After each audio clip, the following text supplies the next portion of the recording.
Bharatiya Janata party का महाराष्ट्र में सबसे बड़ा सियासी मिशन फेल हो गया? क्या शरद पवार ने आखिरी वक्त पर ऐसा दांव चला जिसने दिल्ली से लेकर पूरी मुंबई तक सारी राजनीतिक गणित को बदल कर रख दिया?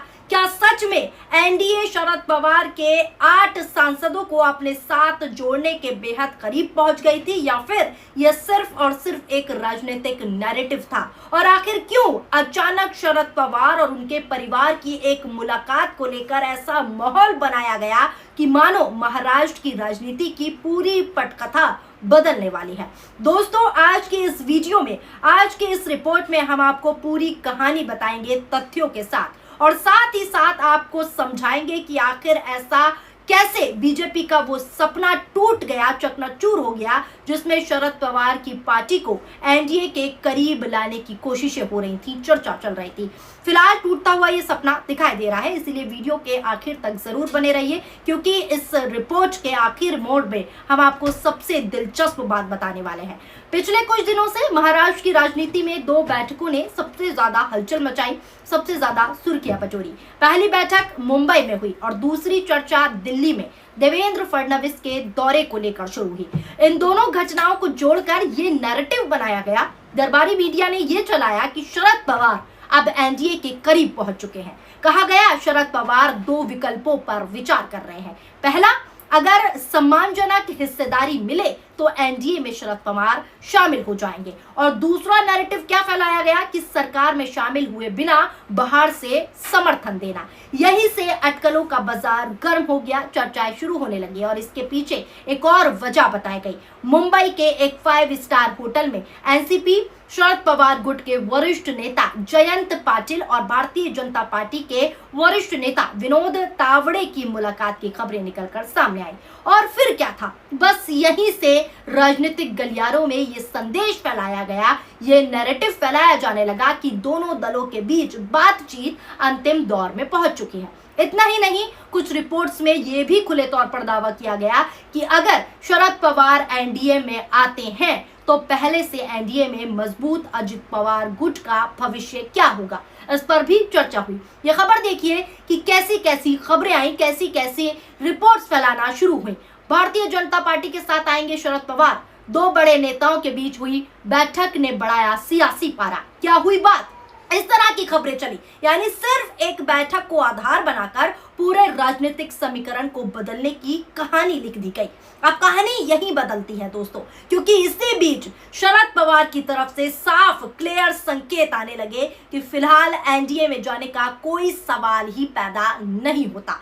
यही भारतीय जनता पार्टी के उस संभावित प्लान को सबसे बड़ा राजनीतिक झटका लगा। राजनीतिक जानकार दोस्तों इस पूरे मामले में मानते हैं कि अगर शरद पवार कोई भी बड़ा फैसला लेते तो सबसे पहले उन्हें अपनी पार्टी, अपने सांसद, अपने विधायकों और सबसे अहम सुप्रिया सुले की राजनीति को ध्यान में रखना पड़ता। यही सबसे महत्वपूर्ण वजह है, सबसे बड़ी वजह है कि एनडीए में जाने की खबरों पर लगातार सवाल उठते रहे। अब सवाल उठता है, अगर चर्चा इतनी बड़ी थी तो आखिर भारतीय जनता पार्टी की दिलचस्पी किस में थी? असल में दोस्तों शरद पवार गुट के पास लोकसभा में 8 सांसद हैं, ये आप भी जानते हैं। इसके अलावा विधानसभा में भी उनके विधायक मौजूद हैं। ऐसे में अगर ये संख्या एनडीए के साथ जुड़ती, एनडीए के साथ जाती, तो राजनीतिक संदेश बहुत बड़ा जाता। हालांकि संख्या के लिहाज से सरकार गिराना या सरकार बनाना जैसी स्थिति नहीं बनती, लेकिन यहाँ जो सबसे महत्वपूर्ण बात यह है कि विपक्ष की एक मजबूत आवाज कमजोर जरूर होती। यही सबसे बड़ा कारण है कि इन अटकलों को इतना तूल मिला, इतनी सुर्खियों में ये अटकलें चली। लेकिन अगर मान भी लें कि शरद पवार एनडीए में जाने का फैसला करते, चले जाते, तो उनके सामने सबसे बड़ी मुश्किल क्या थी? दरअसल दोस्तों आपको बता दूं, एनडीए में पहले से ही अजीत पवार की अगुवाई वाला एनसीपी गुट मौजूद है, यह आप भी जानते हैं। यानी एक ही राजनीतिक परिवार, 2 अलग अलग गुट, और दोनों एक ही गठबंधन में। ये स्थिति अपने आप में काफी जटिल हो सकती थी अगर ऐसा होता तो।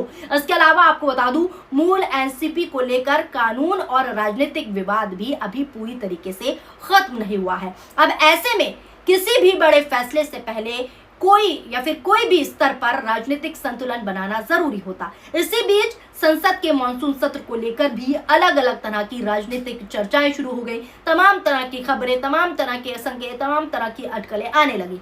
कहा गया सरकार कुछ बड़े विधेयकों पर समर्थन जुटाने की कोशिश कर रही है। यहीं से विपक्षी दलों के सांसदों के रुख को लेकर तरह तरह के गणित, तरह तरह के समीकरण जो है सामने आने लगे। लेकिन राजनीति में गणित जितना महत्वपूर्ण होता है, जितना इंपॉर्टेंट होता है, उतना ही महत्वपूर्ण होता है संदेश। और फिलहाल जो संदेश सामने आया वो यही है कि शरद पवार ने एनडीए में शामिल होने की अटकलों पर विराम लगा दिया है, ब्रेक लगा दिया है, जिसके बाद भाजपा का दाव धरा का धरा रह गया। तो दोस्तों, पूरी कहानी का सार यही है। बीजेपी और शरद पवार के बीच बातचीत की चर्चाएं जरूर हुई, बैठकों को लेकर कई तरह के दावे भी सामने आए, नैरेटिव में फैलाया गया, लेकिन फिलहाल शरद पवार की तरफ से ऐसा कोई संकेत नहीं दिखा कि वो एनडीए में शामिल होने जा रहे हैं। उन्होंने साफ संकेत दे दिया कि वो एनडीए में शामिल नहीं होने जा रहे। यानी जिस राजनीतिक नैरेटिव में कहा जा रहा था कि शरद पवार के 8 सांसद जल्द ही एनडीए का हिस्सा बन सकते हैं, उस पर ब्रेक लग गया। वो जमीन पर जो है उतरने हुए नजर नहीं आ रहे। उन सभी अटकलों पर पूर्ण विराम लग गया है। अब देखना होगा कि आने वाले दिनों में महाराष्ट्र की राजनीति कौन सा नया मोड़ लेती है। दोस्तों, फिलहाल आप अपनी प्रतिक्रिया जरूर दे दीजिएगा कि क्या ये सिर्फ एक राजनीतिक अटकलें थी या फिर पर्दे के पीछे वास्तव में कोई बड़ी बातचीत चल रही थी। क्योंकि खबरें और नैरेटिव सोशल मीडिया पर यही कहा जा रहा है कि यह फैलाया गया कि शरद पवार एनडीए में आ रहे हैं और अगर एनडीए में नहीं आए तो पर्दे के पीछे से कहीं ना कहीं एनडीए को सहयोग देंगे। लेकिन अब जिस तरीके के समीकरण बढ़ रहे हैं, जिस तरीके के संकेत चल रहे हैं, अटकलें चल रही हैं और उनके रुख चल रहे हैं और कांग्रेस के साथ भी जो बैठकें चल रही हैं, उसको भी ऐसे जोड़कर देखा गया कि एनडीए में वो शामिल बिल्कुल भी नहीं होने वाले हैं। और जिस प्लान के तहत भारतीय जनता पार्टी शरद पवार के साथ खेल करने वाली थी पर्दे के पीछे, भले ही उन्हें ना पता हो, लेकिन कहीं ना कहीं पर्दे के पीछे भारतीय जनता पार्टी अपनी प्लानिंग प्लॉटिंग कर रही थी, तो उसी प्लानिंग प्लॉटिंग को जो है शरद पवार ने पूरी तरीके से मात दे दी और साफ क्लियर संकेत दे दिए कि वो एनडीए में फिलहाल शामिल नहीं होने वाले हैं। यानी पूर्ण विराम जो है शरद पवार का एनडीए में शामिल होने की जिस तरीके नैरेटिव फैलाया उस पर ब्रेक लग गया है। फिलहाल आपकी इस पूरी खबर को लेकर क्या राय है, अपनी प्रतिक्रियाएं जरूर हमें कमेंट बॉक्स में शामिल कीजिएगा। अगर आप हमारा ये वीडियो हमारे फेसबुक पेज पर देख रहे हैं तो हमारे फेसबुक पेज पीआरबी को जरूर फॉलो कर लीजिए और इस वीडियो को ज्यादा से ज्यादा शेयर कीजिए। अगर आप हमारा ये वीडियो हमारे YouTube चैनल पीआरबी पर देख रहे हैं और पीआरबी पर नए हैं और अभी तक पीआरबी चैनल को सब्सक्राइब नहीं किया है तो हर छोटी बड़ी और राजनीतिक अपडेट के लिए हमारे पीआरबी चैनल को सब्सक्राइब कर लीजिए और बेल आइकन दबाना ना भूलिए। वीडियो कैसी लगी जरूर बताइएगा और शेयर भी जरूर कीजिएगा। और अभी के लिए इतना ही। शुक्रिया, धन्यवाद, नमस्कार, जय हिंद, जय भारत।